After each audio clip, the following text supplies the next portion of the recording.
My name is Dusty, and at 32, I learned the hard way that family can be your greatest strength or your deepest wound.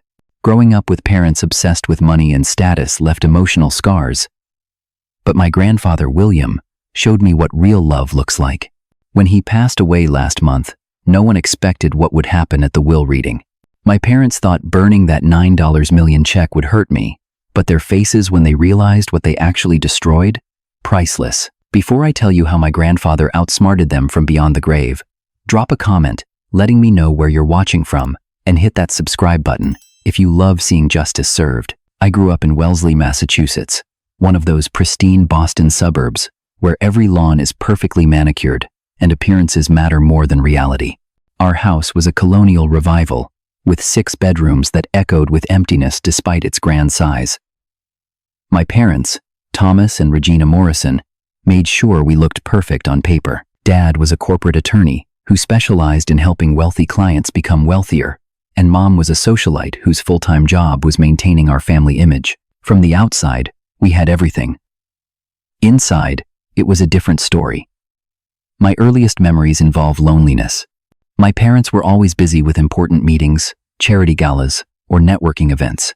The nannies raised me, a rotating cast of women who came and went so frequently I stopped learning their names by the time I was 8. When I was sad or scared, my parents offered material solutions.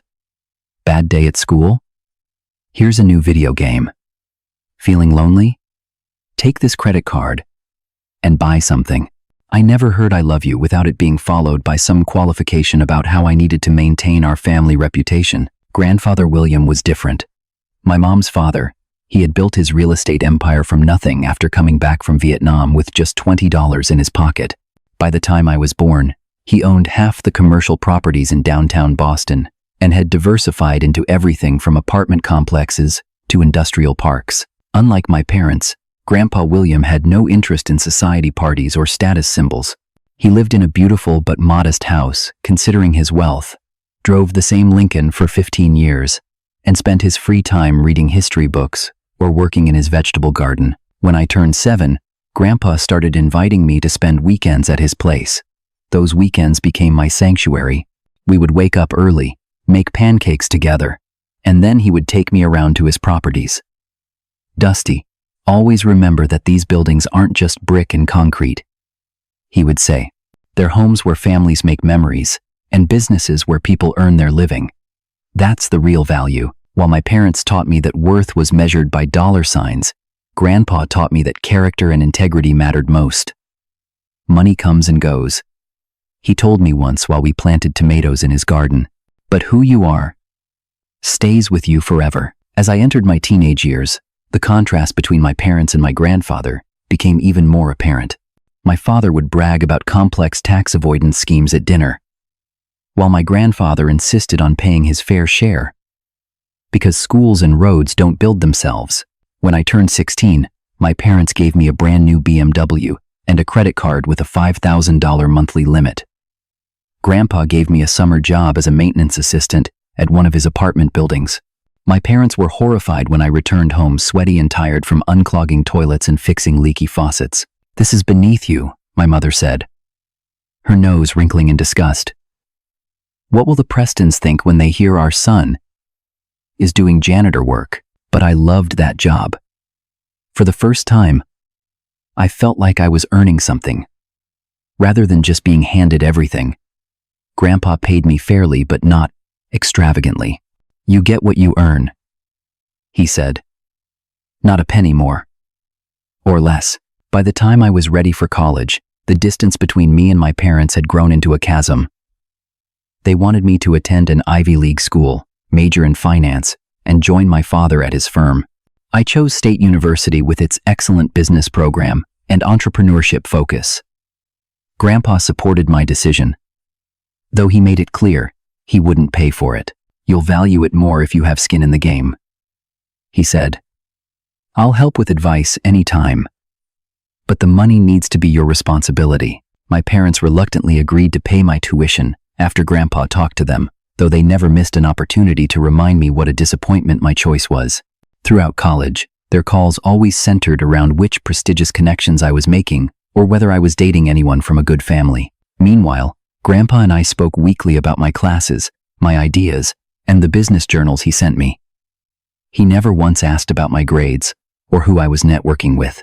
Instead, he wanted to know if I was learning, growing, and developing my own principles. Education isn't about the degree, he would remind me. It's about becoming the kind of person who deserves success. By graduation, I knew exactly what kind of business person I wanted to be, and it looked nothing like my father and everything like my grandfather. After college, armed with my business degree and Grandpa William's wisdom, I turned down my father's offer to start at the bottom at his firm.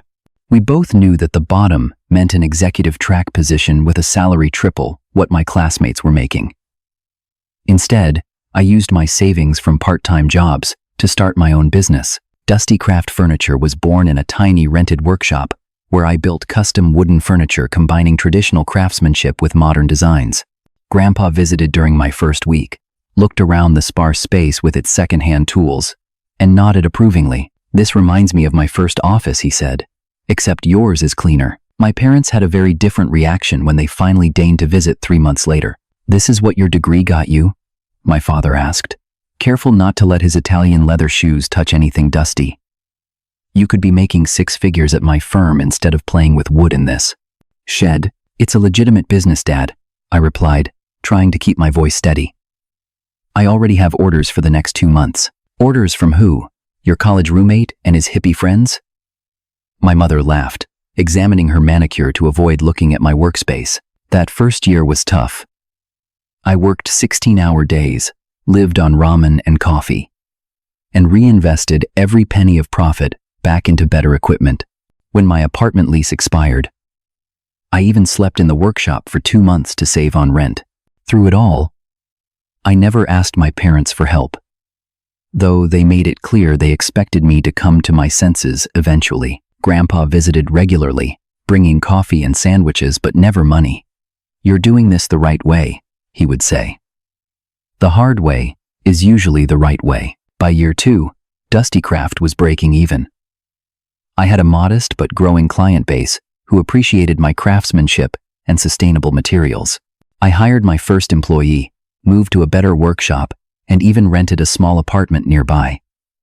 It wasn't luxury, but it was mine, earned through my own sweat and determination. The real breaking point with my parents came during Thanksgiving of that year. The entire extended family gathered at my parents' house, including Grandpa William. Dinner was tense but civil, until my father brought up my business. "Dusty is still playing with his woodworking hobby," he announced to the table, "though I hear he finally hired someone to sweep the floors for him." Before I could respond, my cousin James jumped in. "Actually, I just bought one of Dusty's coffee tables. It's incredible work." "You paid money for that?" my mother asked incredulously. $3,000, James replied, "and it was worth every penny. His waiting list is 6 months now." My father nearly choked on his wine. $3,000 for a table? Who would be foolish enough to pay that? "People who appreciate quality and craftsmanship," Grandpa William interjected, his voice quiet but firm. "People who understand value beyond the price tag." "Something you never learned, Thomas." The table fell silent. My father's face reddened. "Easy for you to say, William," he finally spat. "You've indulged him in this fantasy long enough. He could be making real money instead of wasting his potential." "Real money?" I finally spoke up. "Like yours, Dad? Money earned by helping the ultra-wealthy hide their assets while regular people pay their fair share? You ungrateful little..." My father began. "That's enough." Grandpa cut in. "Dusty has chosen his path. He's working hard and building something honest. I'm proud of him." The look my parents exchanged was venomous. Nothing angered them more than Grandpa's approval of me and my choices. After that dinner, I limited my contact with my parents to major holidays and brief phone calls. Each conversation inevitably turned to their disappointment in my wasted potential and embarrassing lifestyle. Meanwhile, my business continued to grow steadily. What truly enraged them was when a prestigious design magazine featured my work. The article mentioned that I had deliberately chosen a different path than my prominent attorney father and was building success on my own terms, guided by the values of my grandfather. Real estate magnate William Preston. My phone rang within hours of the magazine hitting newsstands. How dare you? My mother hissed. You've made us look like failures as parents. The Hendersons called to ask why you rejected the family business. I didn't say anything untrue, I replied. You've cut us off from your life. And now you're turning William against us too. She continued. After everything we've done for you, I realized then that their anger wasn't really about me or my choices. It was about their access to Grandpa William and his fortune. By building my own relationship with him separate from them, I had become a threat. 2 weeks after that call, Grandpa William had his first heart attack. He recovered, but the health scare accelerated the family drama to new heights. After Grandpa's heart attack, his doctor ordered him to reduce stress and take it easier. He reluctantly stepped back from day-to-day management of his companies, though he remained chairman of the board. This sudden change in his routine left him with something he'd rarely had before: free time. I started visiting him 3 times a week. Sometimes we'd just sit in his garden talking about business or life. Other days I'd bring sketches of new furniture designs, and he'd offer suggestions. Occasionally, we'd drive around to see his properties, and he'd tell me stories about how he acquired each one. That office building there, he pointed during one drive. Bought it during the recession of 1981, when everyone else was selling. The bank thought I was crazy taking on more debt when interest rates were 16%. But I saw the long game. These conversations were worth more than any business school education. Grandpa didn't just teach me about real estate and investments. He shared the wisdom behind his decisions, the values that guided him, the mistakes that taught him. My biggest regret, he told me during one of our garden talks, wasn't a bad investment. It was spending too many years focused on building wealth instead of building relationships. By the time I realized that, your grandmother was gone, and your mother was already an adult, with values very different from mine. He looked at me intently. Don't make that mistake, Dusty. Money is a tool, not a goal. Use it to build the life you want, but never let it become your life. Meanwhile, my parents seemed to realize that Grandpa's mortality was suddenly very real, and their behavior shifted dramatically. They began visiting him almost daily, bringing expensive gifts, talking about family legacy, and reminiscing about memories that I suspected were largely fabricated. My mother suddenly became interested in the family photo albums. My father started asking detailed questions about Grandpa's business holdings. They invited him to dinner constantly, always at the most exclusive restaurants where they could be seen with him. Grandpa saw through it all but maintained his politeness. They're transparent as glass, he told me with a sad smile. Always have been. But they're still family. During this time, my furniture business continued to grow. I expanded to a larger workshop and hired 3 more craftspeople. A famous interior designer discovered my work and commissioned pieces for several celebrity clients. I wasn't wealthy by my family's standards, but I was doing well and, more importantly, I was proud of what I was building. One evening, after my parents had left from one of their performative visits, Grandpa asked me to stay behind. I'm proud of you, Dusty, he said, his voice carrying more weight than usual. You're building something real, something honest. Not just the business, but your life. Coming from him, those words meant everything. I want you to promise me something, he continued. No matter what happens, stay true to your principles. There will be pressure and temptation to compromise, especially when money is involved. Don't give in to it. I promise, Grandpa, I said, wondering why he seemed so serious. He nodded, satisfied. Good. Now, I need to meet with Lawrence tomorrow about some paperwork. My affairs need to be in order. Lawrence was his attorney of over 40 years, a kind but serious man who had handled all of Grandpa's legal matters since before I was born. The next day, my mother called me in a panic. Your grandfather is meeting with Lawrence again, she said. That's the 3rd time this month. He's changing his will. I know it. Maybe he's just updating some business documents, I suggested, though I suspected she was right. Don't play naive, Dusty. This concerns all of us. You need to find out what they're discussing. I'm not spying on Grandpa, I replied firmly. She hung up on me. Over the next few months, these secret meetings continued. My parents grew increasingly paranoid, speculating wildly about Grandpa's intentions. They even tried to schedule a family intervention about his concerning behavior, but no one else in the family would participate. During this same period, Dusty Craft Furniture hit a significant milestone. We were commissioned to furnish the lobby of a new luxury hotel in Boston. The exposure and prestige from this project brought in a flood of new orders. For the first time, I felt truly financially secure. When I shared this news with Grandpa, he seemed genuinely delighted, but also strangely relieved. "Good timing," was all he said. A week later, he suffered a massive stroke. The doctors said it was a miracle he survived, but the prognosis wasn't good. The family gathered at Massachusetts General Hospital. Keeping vigil in shifts, my parents insisted on private conversations with his doctors and attempted to exclude me from decisions. But Grandpa had made me his healthcare proxy years earlier, something they discovered to their obvious dismay. For 3 days, Grandpa drifted in and out of consciousness. During one brief moment of clarity, when we were alone, he gripped my hand with surprising strength. "Remember," he whispered, his voice barely audible, "papers in the study. The real gift isn't what they think." "Stay true," I nodded, not fully understanding but committing his words to memory. That night, Grandpa William Preston, the man who had been more of a father to me than my actual father, passed away peacefully in his sleep. He was 82 years old. The hospital room felt suddenly empty after Grandpa passed, as if his outsized spirit had filled more space than his physical body ever could.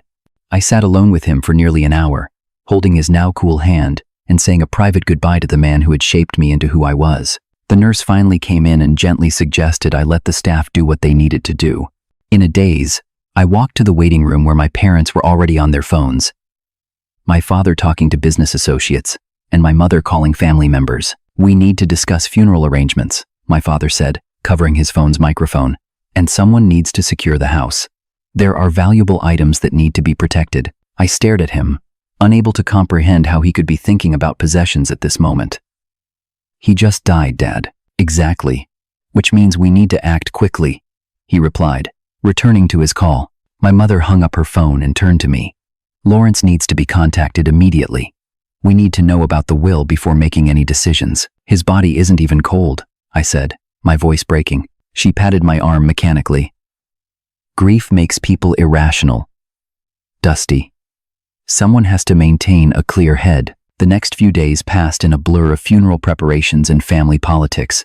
My parents insisted on a large, elaborate service at the most prestigious church in Boston, complete with expensive flower arrangements and a catered reception at a luxury hotel afterward. I knew Grandpa would have hated every minute of it, but I was too emotionally exhausted to fight them. Lawrence, Grandpa's attorney, called me the day before the funeral. "Dusty, I know this is a difficult time, but William was very specific about certain arrangements. Could we meet privately before the service tomorrow?" I agreed and met him at his office early the next morning. Lawrence looked older than his 70 years, his face lined with grief for his old friend. "William wanted you to have this before the funeral," he said, handing me a sealed envelope. Inside was a handwritten letter. "Dusty, if you're reading this, I've moved on to whatever comes next. Don't waste too much time grieving. I had a good run. By now, your parents are probably planning some ostentatious service that would make me roll in my freshly dug grave. Let them. It's not worth the fight. And I won't be there to suffer through it anyway. In my eulogy, I'd like you to emphasize the values that really mattered to me.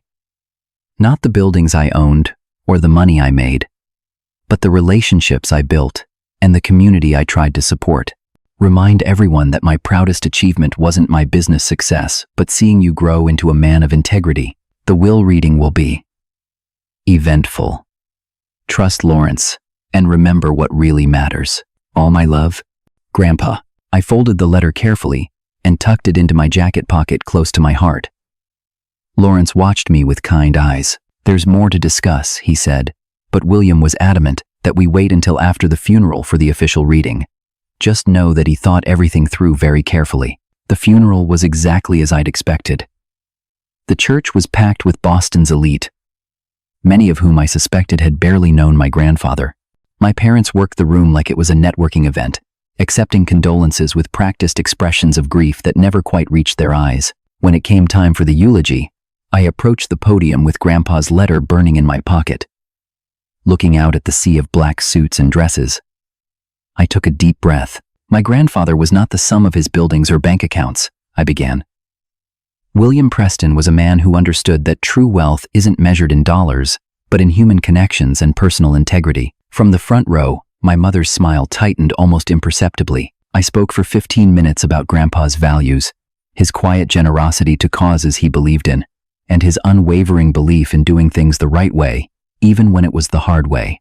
I shared personal stories of working in his garden and learning life lessons among the tomato plants.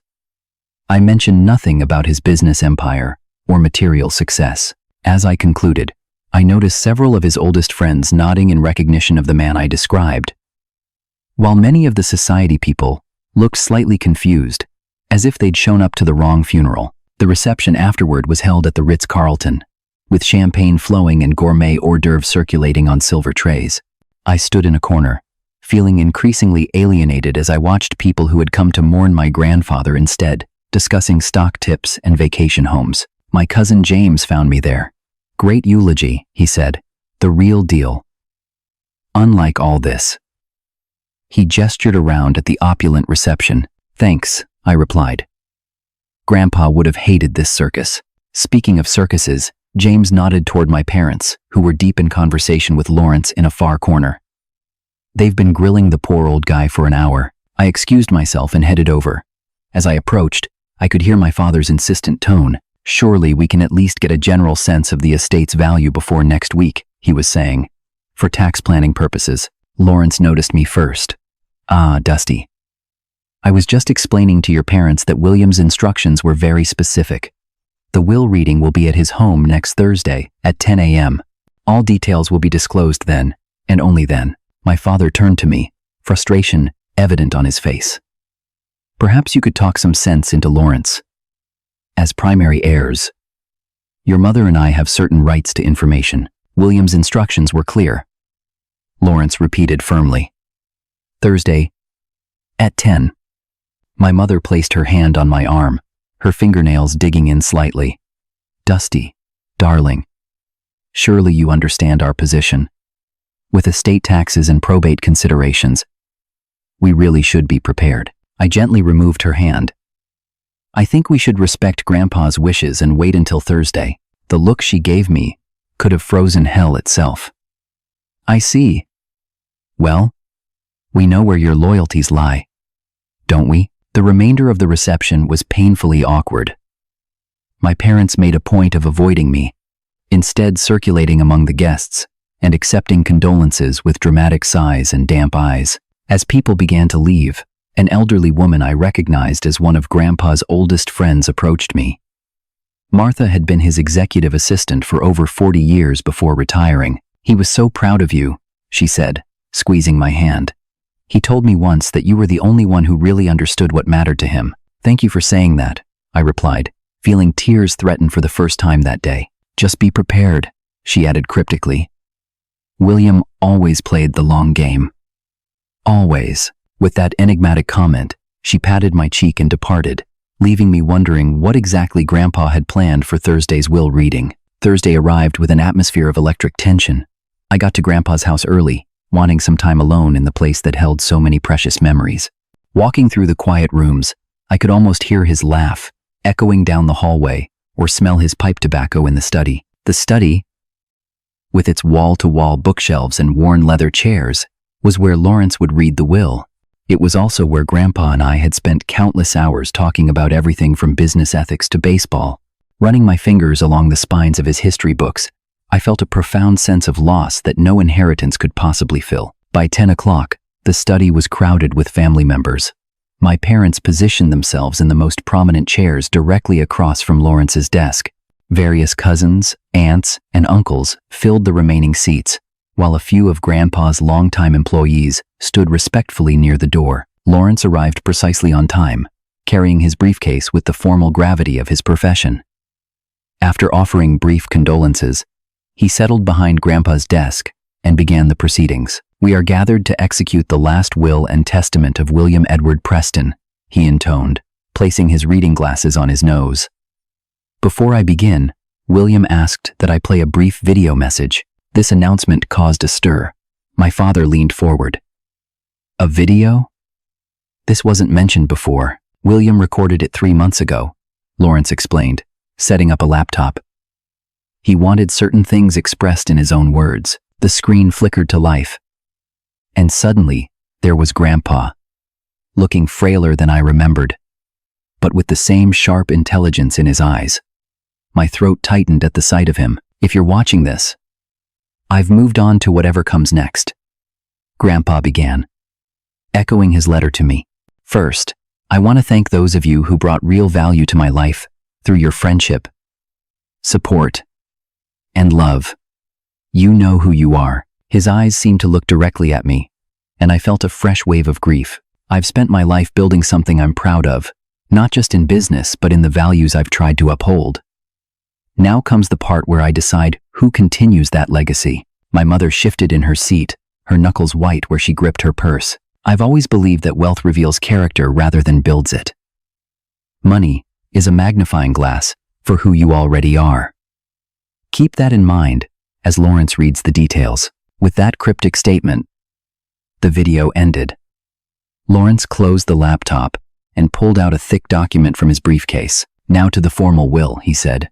"First, there are several charitable bequests." What followed was a list of substantial donations to various causes Grandpa had supported throughout his life: educational scholarships for low-income students, veteran support programs, community development initiatives in neighborhoods where he owned property. Each bequest was accompanied by specific instructions about how the money should be used. My father cleared his throat impatiently after the 10th charity was named. "These are all very admirable, Lawrence. But perhaps we could move on to the family inheritances." Lawrence looked at him over his glasses. "In due time, Thomas." William was quite specific about the order in which these matters should be addressed. Next came bequests to longtime employees. Martha, his former assistant, received a generous pension addition. And his beloved Lincoln car. His groundskeeper got the house he'd been living in rent-free for decades.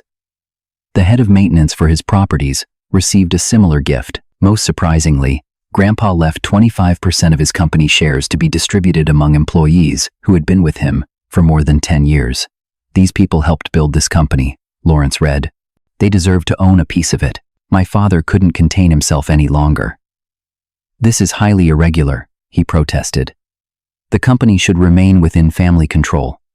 These decisions should be reviewed by corporate counsel. The documents are legally sound," Lawrence replied calmly. William had them thoroughly vetted. My mother's face had become increasingly pinched as the reading progressed. I could almost see her mentally calculating how each bequest reduced what she considered their rightful inheritance. Finally, Lawrence reached the section about family. Several of my cousins received modest but generous gifts, as did my aunts and uncles. There was a pointed absence of any mention of my parents or me. As the list continued, the room grew increasingly tense. My father kept checking his watch while my mother's eyes darted between Lawrence and me accusingly, as if we were co-conspirators in some plot against her. When all the smaller bequests had been addressed, Lawrence paused and took a sip of water. The room was so quiet, you could hear the antique grandfather clock ticking in the hallway. "Now, regarding the primary estate assets," Lawrence continued, "the bulk of William's personal wealth, excluding the company shares already distributed, consists of his extensive real estate holdings and investment accounts, valued at approximately $117 million. A collective intake of breath swept through the room. Even though everyone knew Grandpa was wealthy, hearing the specific figure was still shocking. Before addressing the distribution of these assets, there is a special bequest. Lawrence reached into his briefcase and removed an envelope. "To my grandson, Dusty Morrison, I leave this." He walked around the desk and handed me the envelope. Inside was a check made out to me for $9 million. $9 million, Lawrence read from the will as I stared at the check in disbelief. "For Dusty to use as he sees fit, whether for his business, personal use, or any purpose he deems worthy." My parents' faces contorted in simultaneous expressions of shock and outrage. My father's complexion turned an alarming shade of purple. "This cannot be right," my mother spluttered. "9 million to Dusty while we haven't been mentioned at all? If you'll allow me to continue," Lawrence said firmly. But my father was already on his feet. "After everything we've done? After all the years we spent looking after William, while Dusty was playing with his little woodworking hobby? This is an insult." My mother stood up too, her eyes fixed on the check in my hands. "Lawrence, this will is clearly the product of undue influence. William wasn't in his right mind these last months. We'll contest this." Lawrence remained unruffled. "You may certainly try, though I have extensive medical documentation of William's mental competence." Suddenly, my mother lunged toward me and snatched the check from my hands. "This is what you get for cutting us off," she hissed. "For turning him against us." Before anyone could react, she strode to the fireplace where a small fire was burning despite the mild weather. With a theatrical gesture, she held the check over the flames. "Mother, don't," I said, making no move to stop her.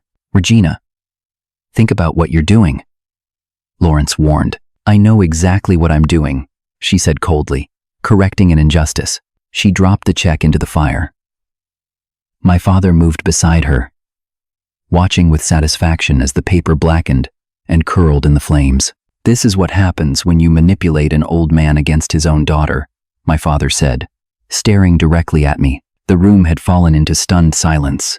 My cousins and the other family members looked on in horror at the spectacle unfolding before them, but I wasn't horrified. I wasn't even upset. Instead, I felt a strange sense of calm as I watched $9 million literally go up in smoke. Somehow, I knew this was exactly what Grandpa had expected to happen. I smiled. My smile seemed to enrage my parents further. "What are you smiling about?" my father demanded. "That money is gone. If we may continue," Lawrence said, his voice betraying no emotion whatsoever at what had just transpired. "There is more to the will." My parents returned to their seats, my mother wearing a triumphant expression, my father straightening his tie as if he'd just concluded a successful business negotiation. "Now, regarding the distribution of the primary estate assets valued at $117 million, Lawrence continued as if there had been no interruption. My parents leaned forward expectantly. Before proceeding with the distribution of the primary estate, Lawrence continued, adjusting his glasses. "William included a special clause that I am now legally obligated to invoke." He turned a page in the will document and read in a clear, steady voice. "In the event that any beneficiary attempts to interfere with, contest, or obstruct any bequest to another beneficiary, said interfering party shall be immediately and irrevocably disinherited from all portions of my estate. Their portion shall be redistributed according to the contingency plan outlined in Section 12. B. The blood drained from my mother's face. "What are you saying?" "I am saying," Lawrence replied, "that by destroying the check intended for Dusty, you have triggered this clause." My father jumped to his feet again. "This is preposterous. We were merely expressing our justified disappointment with an unfair distribution by physically destroying another beneficiary's inheritance?" Lawrence asked, his eyebrow raised. "The clause is quite clear, and multiple witnesses in this room can attest to what just occurred. We were upset," my mother said, her voice suddenly trembling. "Surely that can be taken into consideration. We were emotional about our beloved father." Lawrence continued reading as if she hadn't spoken.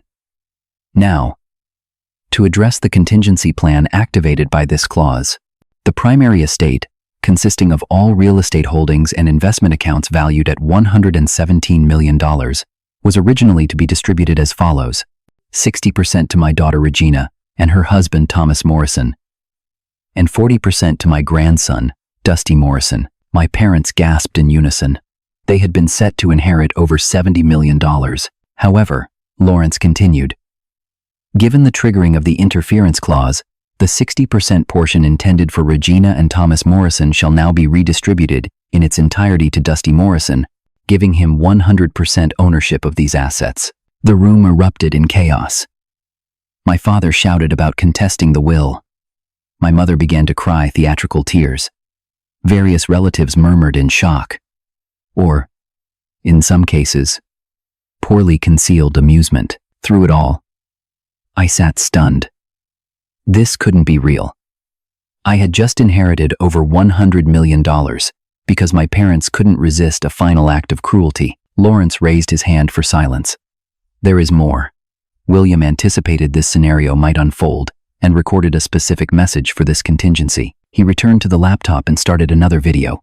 Grandpa appeared again, but this time his expression was more serious. If you're seeing this particular message, he began, then someone, likely Regina and Thomas, has attempted to interfere with another bequest. Knowing my daughter and son-in-law as I do, I suspected this might happen, particularly regarding Dusty's inheritance. My mother made a choked sound. The $9 million check that was almost certainly destroyed was never the real inheritance for Dusty, Grandpa continued, his eyes twinkling with a hint of mischief even in this solemn moment. It was a test, a final opportunity to demonstrate character and respect for my wishes. I felt a strange mixture of emotions, grief at seeing Grandpa again, amazement at his foresight, and a certain sadness that he had known my parents well enough to predict their behavior so accurately. Regina, Thomas, Grandpa addressed them directly through the screen. If you're watching this, you failed that test. Throughout your lives, you've shown that you value money above all else, including family bonds and basic decency. You've treated your son as a disappointment for not sharing your materialistic values, and you've treated me as a bank account rather than a father and grandfather. My mother covered her face with her hands. My father sat rigid, his jaw clenched. Dusty. Grandpa turned his gaze as if looking directly at me. You've proven time and again that you understand what really matters. You've built your business with integrity, treated others with respect, and stayed true to your principles even when it was difficult. You are the right person to steward the wealth I've built. He paused, then added, the check they destroyed was never going to be cashed anyway. It was drawn on an account that was closed months ago. The real transfer of assets is already being processed through Lawrence. Sometimes the lesson is worth more than the money. With that, the video ended. The room remained in stunned silence for several long moments. Lawrence cleared his throat. To clarify the current situation, Dusty Morrison is now the sole inheritor of William Preston's personal estate, valued at $117 million. This includes 32 commercial properties, 18 residential buildings, and investment accounts totaling approximately $43 million. The transfers have already been initiated as per William's instructions before his passing. My father found his voice first. This is a sick joke. We'll fight this all the way to the Supreme Court, if necessary. You certainly have the right to contest the will, Lawrence replied calmly. However, I should mention that William anticipated this reaction as well. In the event of a contest, he directed that an additional $10 million be allocated from the estate specifically for legal defense. He was quite determined that his wishes be carried out. My mother turned to me, suddenly shifting strategies. Her tears dried instantly as she reached for my hand. Dusty, darling, surely you can see how unfair this is. We're your parents. We've always wanted what's best for you. What Regina means, my father jumped in, is that we can work together as a family. This inheritance should benefit all of us. We were just upset earlier. You understand, don't you? I looked at them both, these people who had brought me into the world but had never truly seen me. Throughout my life, they had dismissed my choices, belittled my achievements, and only shown interest in me when it served their purposes. I understand perfectly, I said quietly. I understand that Grandpa knew exactly what would happen today. He knew you would choose vindictiveness over respect for his wishes, and he knew you would change your tune the moment you realized you had been outmaneuvered. Now, Dusty. My father began in his negotiation voice. Lawrence, I interrupted, turning away from my parents. Is there anything else that needs to be addressed today? Just some paperwork for you to sign, he replied. The rest can be handled in the coming weeks. Excellent. I stood up. Then I think we're done here. You can't just walk away, my mother protested. We need to discuss this as a family. I looked at her sadly.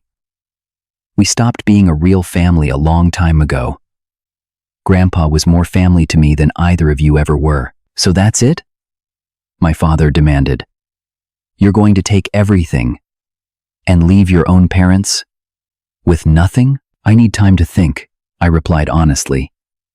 Grandpa just taught us all a powerful lesson about consequences. I need to consider what that means for the future. As I turned to leave, Lawrence handed me a small key. William wanted you to have this right away. It's to his personal safe in the master bedroom.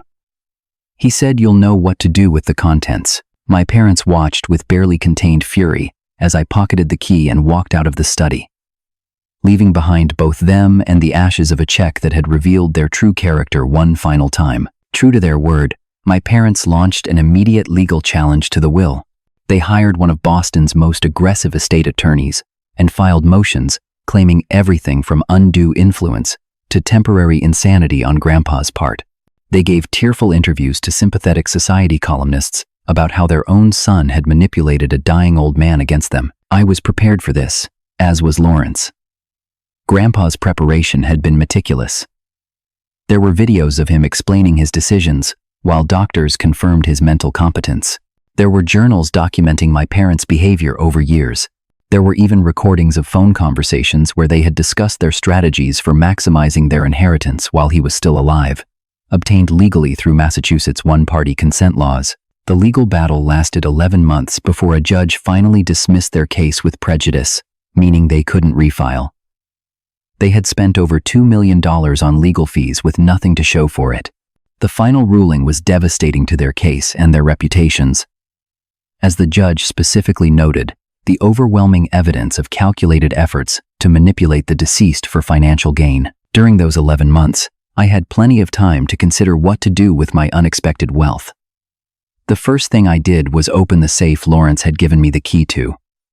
Inside was another letter from Grandpa. Dusty, if you're reading this, then everything played out as I suspected it might. I'm sorry to have put you through that spectacle, but some lessons can only be taught through consequences. Your parents have spent their lives believing that money equals worth. Today, they learned differently. What you do next will determine what you've learned. Remember our talks in the garden. Wealth is like water. Hoarded, it grows stagnant. Circulated, it creates growth and life. I'm proud of you, not for what you've inherited, but for who you've chosen to be. Love, Grandpa. Also in the safe was a detailed business plan for a foundation Grandpa had been considering but never implemented, focused on supporting young entrepreneurs who lacked resources but demonstrated strong ethical character. The path forward became clear. While the legal battle raged, I methodically organized the vast business empire I had inherited. I hired experienced property managers for the real estate holdings and financial advisors to help manage the investments. I wanted to understand every aspect of what Grandpa had built before making major changes. My own business, Dusty Craft Furniture, continued to thrive. I made a conscious decision not to merge it with Grandpa's companies. Dusty Craft was mine. Built with my own hands and vision, I expanded carefully, hiring more craftspeople and moving to a beautiful converted warehouse, but maintaining our focus on quality and sustainability. 6 months after the will reading, I established the William Preston Foundation for Ethical Entrepreneurship with an initial endowment of $20 million. The foundation provided mentorship, resources, and startup funding to promising entrepreneurs who demonstrated commitment to ethical business practices. I served as chairman of the board, but hired experienced nonprofit executives to run day-to-day operations. As for my parents, they made multiple attempts at reconciliation after their legal challenge failed. These attempts always followed the same pattern. First, emotional appeals about family bonds. Then, subtle suggestions about financial difficulties. Finally, explicit requests for loans or investment opportunities. Each approach was more transparent than the last. After careful consideration, I made them an offer. I would provide a modest monthly stipend that would allow them to live comfortably, but not extravagantly. The stipend came with conditions. No further legal challenges, no public disparagement of me or Grandpa's memory, and quarterly meetings with a financial counselor I would appoint. This is insulting. My father had raged when I presented the offer. We're your parents, not charity cases. It's not charity, I replied calmly. It's a boundary. Take it or leave it. They took it, though not without regular complaints about the humiliation of living on an allowance that was still more than triple the median household income in Massachusetts. Meanwhile, I was learning to navigate my new reality. Sudden wealth brings challenges that aren't immediately obvious. Old friends became awkward around me, uncertain if our relationship had changed. New people appeared in my life with suspiciously timely interest in friendship. Dating became a minefield of questioning motivations. Through it all, I tried to keep Grandpa's wisdom as my guide. Money magnifies who you already are. Water must circulate to remain fresh. True wealth lies in relationships and integrity. I bought a comfortable but not ostentatious house near my workshop. I continued working alongside my employees, still finding joy in creating beautiful things with my hands, even though I no longer needed the income. I donated to causes I believed in and invested in small businesses that aligned with my values. 2 years after Grandpa's death, I met Claire at a fundraiser for the foundation. She was an environmental lawyer who challenged me on the sustainability practices of some of the commercial buildings I had inherited. Our debate turned into dinner, which turned into something more meaningful. Refreshingly, she had done her own research on me before our first date and made it clear she was not impressed by my bank account. I'm much more interested in what you're doing with that money than the fact that you have it, she told me bluntly. With Claire's input, I began a systematic overhaul of the commercial properties, implementing green building standards and community-focused amenities. We converted one aging office complex into affordable artist lofts and workshop spaces. Another became a mixed-use development with subsidized housing for teachers and healthcare workers. 4 years after Grandpa's passing, Claire and I married in a simple ceremony in the garden, where Grandpa had taught me so many valuable lessons. My parents attended, maintaining strained politeness. They had gradually accepted their new circumstances, though they would occasionally test boundaries with not-so-subtle references to things they couldn't afford on their meager allowance. On our first anniversary, Claire and I welcomed our son, William, named for the man whose wisdom continued to guide my life. Holding my newborn son, I made a silent promise that he would grow up understanding the true meaning of wealth and family. He would learn that character matters more than cash, that integrity outweighs income, and that genuine relationships are the most valuable inheritance. Today, as I watch William taking his first steps in the same garden where I learned so many lessons from his great-grandfather, I reflect on the journey that brought me here. That dramatic will reading feels like another lifetime. The money that once seemed so important to my parents has proven to be just a tool, valuable only in how it's used. The real inheritance from my grandfather wasn't the buildings or bank accounts. It was the understanding that our choices define us, that character outlasts currency, and that true wealth lies in how we touch the lives around us. Looking back, I'm oddly grateful for that moment when my parents burned that check in a final act of cruelty. In doing so, they revealed who they truly were, but they also freed me to become who I was meant to be. Sometimes life's most valuable lessons come disguised as losses. So what do you think? Has money ever revealed someone's true character in your life? Have you ever received an inheritance more valuable than money? Leave your thoughts in the comments below. And if this story resonated with you, please hit that like button and subscribe to hear more stories about life's unexpected lessons. And remember, in a world that often values the wrong things, choose to be rich in what truly matters. Thank you for listening to my story.